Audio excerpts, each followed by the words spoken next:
সেটাই আর কি ডেকোরেট করা হচ্ছিল। ডেকোরেট করা কমপ্লিট হয়ে গেছে, আমারও সাজুগুজু করা কমপ্লিট। আর এই শাড়িটা আমি দিদি গিফট করেছিল জন্মদিনের উপলক্ষে, তবে আমি সেটাই পরেছি কারণ আমার শাড়ি খুব ভালো লাগে। আমি ক্যারি করতে পারি না বলে সেভাবে শাড়ি পরা হয় না, যেহেতু দিদি ছিল, দিদি খুব সুন্দর শাড়ি পরাতে পারে। আমি বললাম তাহলে শাড়িটাই তুই আমায় পরিয়ে দে। আর কেমন আমায় দেখতে লাগছে অবশ্যই তোমরা কমেন্টে জানাবে। আর এখানে দেখো সব সাজানো কমপ্লিট, সেরকম তো কাউকে বলিনি, মানে আমার দিদি, আমি, ট্যাডি বিয়ার মা, এই কয়েকজনে মানে বাড়ির লোক ছিলাম শুধুমাত্র, তাতেই আর কি এরকম মজা করছিলাম। কিন্তু হঠাৎ করে সারপ্রাইজলি মামি মামা আসে, খুব ভালো লাগে। দেখো মামি মামার জন্য আমি এখানে অপেক্ষা করছিলাম, বাইরে যখন শুনতে পেলাম যে আসছে, এরকম ক্যামেরাটা অন করেছিলাম যে মামিরা আসবে সেই জন্য।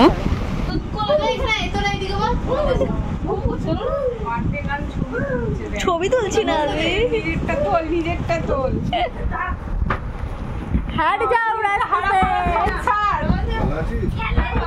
আমি এমনি করে কখন ধরে ক্যামেরাটা ইয়ে করেছে, আসছেই না দেখাবো, তার জন্য এমনি করে ভালো আসছে।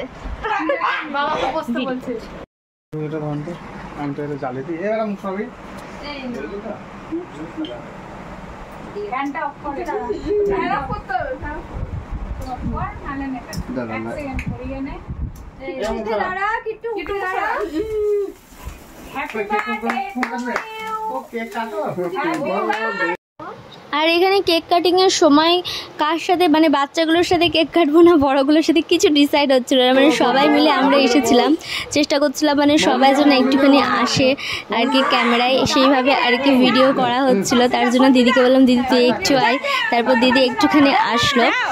এরপরে কি হয়েছে দেখো, মানে এত মজা হচ্ছিল, আমি নাচতে লাগছিলাম, সবাইকে বলছিলাম তোমরাও আসো, তোমরা কেন আসবে না, ট্যাডি বিয়ারকে ডাকছিলাম, ট্যাডি বিয়ারও এসে ধরছিল। ঠিক যেমন সেই গায়ে হলুদের সময় নিয়মের জন্য যে হলুদ বাটার জন্য সবাইকে একটুখানি টাচ করতে হয়, ঠিক সেরকমই অবস্থা হচ্ছিল আমার, তাই মনে হচ্ছিল।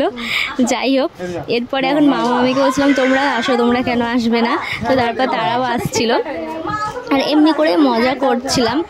আর অন্যদিকে আমার প্রিন্স শুধু ভাবছিল যে কিভাবে কেক খাওয়া যায় আর কি, ও না ক্রিম কেক খেতে ভীষণ ভালোবাসে, তার জন্য ও বলছিল আর অপেক্ষা করা যাবে না, এখান দিয়ে আমাকে নিয়ে খেয়ে নিতে হবে। দেখো তোমরা একটুখানি নোটিস করো তাহলে বুঝতে পারবে, মাঝে মাঝে ওখান থেকে কেক নিয়ে খেতে শুরু করে দিয়েছিল। যাই হোক, এইভাবে আর কি সন্ধ্যেটা আমি কাটিয়েছিলাম।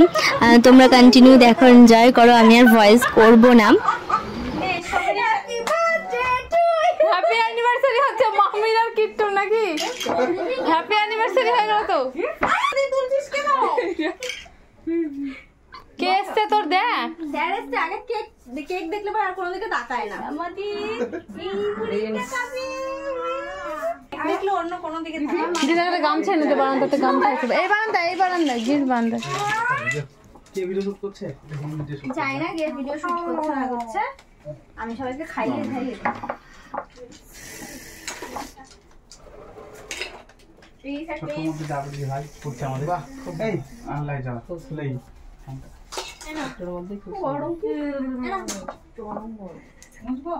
এখন তো দপ্তর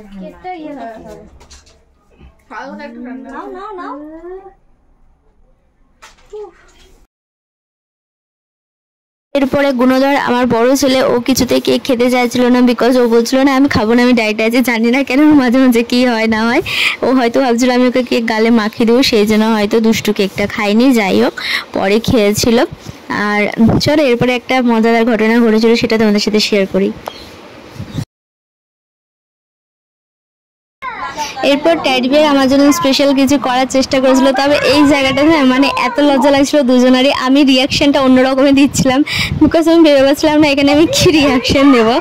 আর সেইভাবে এটা ভিডিও করা হয়নি, বিকজ দেখো সবাই যে যার মতো কেক মাখামাখি করতে ব্যস্ত ছিল, আর দিদি এখানে ভিডিওটা আমি করে দিচ্ছিল, আর ও গুনছিল, বললো তোর যা এজ হলো সেই কটা হয়তো গোলাপ এনেছে, সেভাবে আর কি গোনাগুনি চলছিল, এইসবই মজা হচ্ছিল।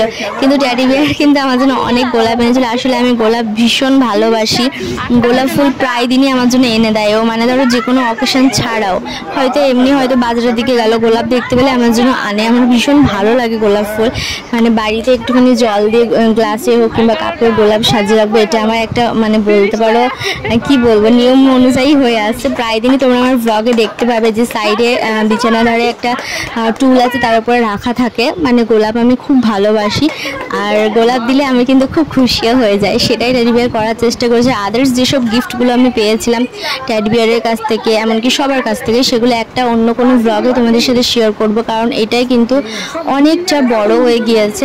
আর আমরা এখন পিক তুলছিলাম এখানটায়, আর পিক তোলার সময়তে ভিডিও অন ছিল বলে এরকম মানে দেখাচ্ছিল, তবে দেখতে ভালো লাগছিল বলে সেটাই তোমাদের সাথে আমি শেয়ার করে দিয়েছি।